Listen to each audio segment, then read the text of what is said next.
আমরা রয়েছি মানালিতে। মানালিতে দারুণ স্নোফলস হয়েছে।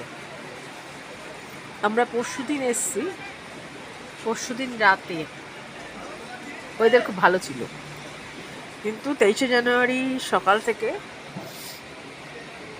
দারুণ স্নোফলস হয়েছে।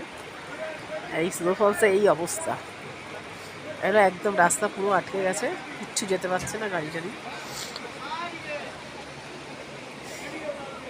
একদম সব হোয়াইট। ভিডিও বেশি করা যায়নি, কারণ মেঘলা ওয়েদারে ভিডিওটা অতটা ভালো হচ্ছিল না। এখন একটু রোদ উঠতেছে বলে ভিডিওটা একটু করছি। অসাধারণ, 23শে জানুয়ারি 2026-এ মানালি এত বিউটিফুল হয়ে যাবে ভাবতে পারিনি।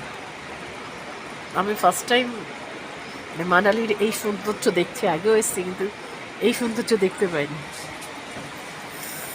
আসলে পরে জানুয়ারি মাসে মানালিতে এই উপত্যকাতে এই বিউটিটা উপভোগ করা যেতে পারে। আমি যে হোটেলে আছি, হোটেল নটরাজ, এই হোটেলের থেকে সামনে বিয়ার্স নদী, আর এই হচ্ছে ভিউ।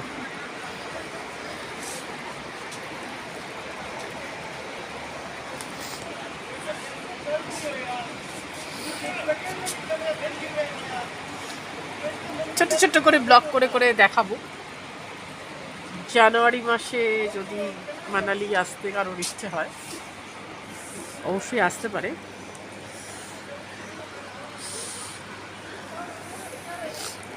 ভালো, বেশ ভালো, সুন্দর, বিউটিফুল। মানে আরো কত কিছু বলা যায়, ভালো আমি শেষ করতে পারছি না। ঠিক আছে।